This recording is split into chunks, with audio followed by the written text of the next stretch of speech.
This video is going to help you stop scrolling forever. I'm going to show you how to go from being addicted to scrolling to taking up healthier addictions to actually improve your life dramatically. By the end of the video, you're going to know exactly how to stop scrolling, what to do instead, and why you scroll in the first place so you don't relapse. If by the end of the video you achieve all three things, then consider subscribing. Okay. So I've got my laptop here. I'm going to go through a couple of notes with you and then break it down. So the first thing is that instead of being addicted to scrolling, there is so much more, so much better things you could be addicted to. You want to become addicted to doing your hobbies, creating cool shit, meditating, and going into nature. So the first thing is to become addicted to your hobbies, right? I had this realization one day that literally the easiest way to enjoy your life is to just do more of the things you enjoy.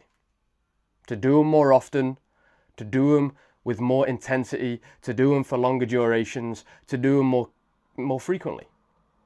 And that one simple realization completely changed my life because I basically just doubled down on my hobbies. So that's going to be the first step. Double down on your hobbies. If you don't have a hobby, which I highly doubt, but if you don't, then you should take this even more seriously, because that means that you don't have anything that you enjoy doing for the sake of doing it.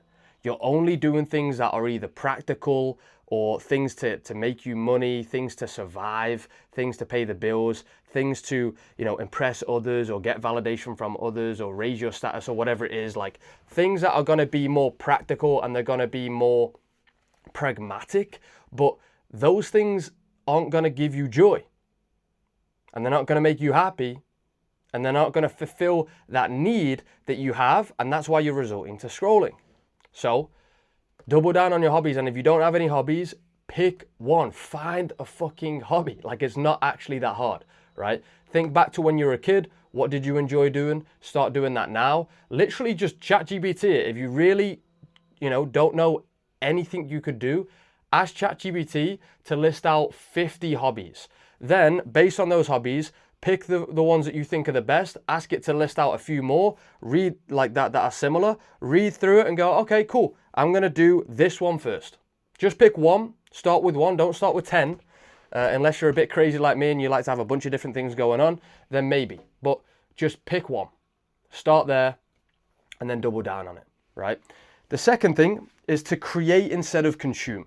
So one thing I realized is that humans are creative. We are creative beings, right? We like to create. When we create, we feel fulfilled, we feel satisfaction, we feel joy, and we feel like a sense of purpose. And it's just, at the end of the day, it's just enjoyable to create things. It's satisfying. So anytime you feel the sense and the need to go scroll, go and create something instead. And again, if this is aligned with your passions, your hobbies, the things you genuinely enjoy doing, you're not going to create something you don't enjoy doing. You're going to do something you enjoy and be creative. So for example, I like creating these videos. I like making music, whether it's on a guitar like this and just strumming and making music. And I'm not even that good, right? I don't even know the names of the chords. I'm really not that good on guitar.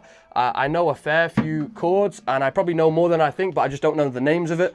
But I just experiment around, I create, I make music. And now recently I've got a MacBook Pro, so I can make music on Logic, and that's been super fun, which I've been doing with my friends before this, but I've got this so I can double down on it. So I'm taking my own advice here. So, I'm trying to lead by example and I just enjoy doing it. So create cool shit, right? Like, be creative. Whether it's music, whether it's videos, whether it's like art, painting, find something that you can be creative in. Like, again, if you don't think you're creative or you don't have a creative hobby, Google it, ChatGPT it, really try to understand what it means to be creative, because it's not just, painting or making music. There's so many ways you can create that it's ridiculous, right? Look around you. Everything you see, including yourself, has been created. Take that in for a second. Literally look at every single thing around you and think, would I want to create something like that? Would I want to put my own spin on it? Look, I'm looking around, I can see a chair, I can see some clothes there, I can see a desk, I can see some books, I can see a lamp, a laptop. Look, there's already like 5, 6 different things that I can think, would I actually find that enjoyable and satisfying to go and create something like that and then try to put my own spin on it? Because putting your own spin on it will make it even more enjoyable, because that's genuinely the creativity. If you're just creating something like a carbon copy, then that's not pure creativity. Pure creativity is when you're really creating something more original, more unique. And it doesn't have to become completely original and unique. That's pretty difficult to do. And you may take 5, 10 years to create something completely unique and original, but that is also an enjoyable process to even try to go on that journey, right? Now, the next thing is to use the brief scroll time. I call it brief scroll time, that quick, I'm waiting in line, let me quickly scroll my phone.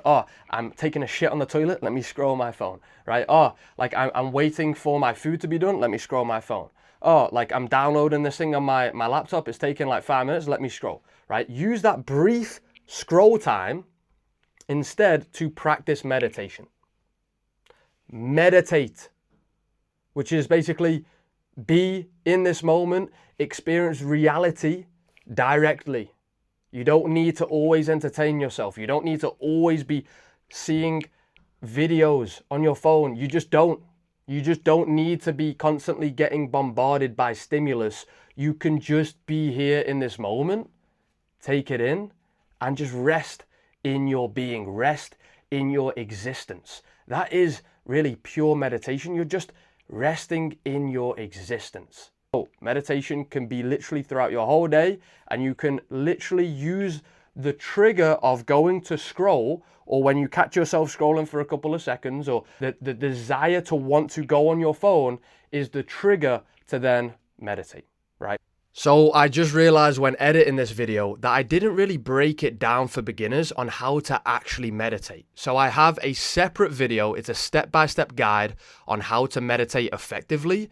The link is in my description. Now, the next one is to go into nature, turn off your phone, and just explore, take it in, breathe, be present, and just be like a kid. Walk around, hike, touch the grass, look at the bugs, look at the sky, take it in.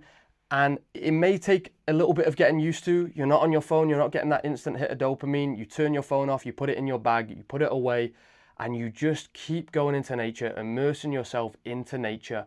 And soon enough, you will notice a shift in your consciousness to where everything becomes more interesting, more beautiful, more peaceful, more still, and just more enjoyable.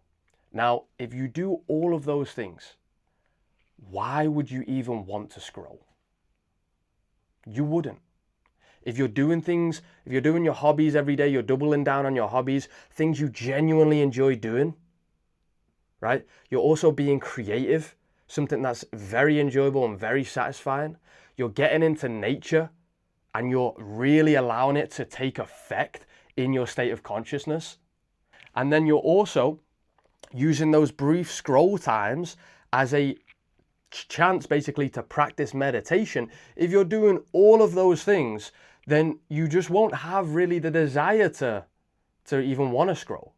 And plus, if you then just delete the fucking apps, and if you really want to, if you want to watch YouTube videos like this, because I see that as different, there's something called Untrap for YouTube, which you would delete the app, but you would go on it on Safari or your Google or whatever, and there's an extension called Untrap for YouTube that's free that allows you to remove the shorts so you can't scroll and you can just see the longer form videos. Then at that point, you're just not going to want to scroll, and even if you have that small desire to do it, you're not going to have the availability to do it, right? And then, look, every now and then you may download the apps again, you may scroll for a little bit, but what will happen is that within a few minutes, you'll realize, I don't even enjoy this that much anymore, and you'll delete the app again, and you'll go about doing all the other things that we've talked about in this video, because scrolling isn't even that enjoyable. It's just because it's easy. It's so easy to get a quick hit of dopamine.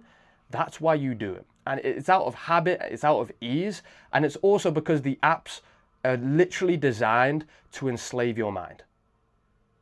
Let's not gloss over that.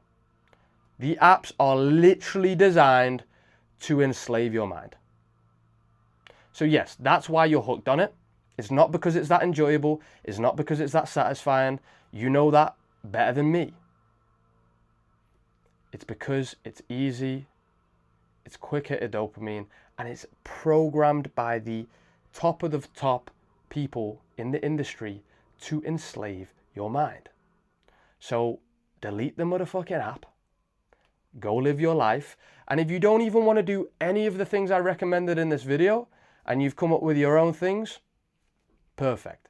As long as you stop scrolling, that's the whole goal of this video. All right, I'll see you in the next one. Peace.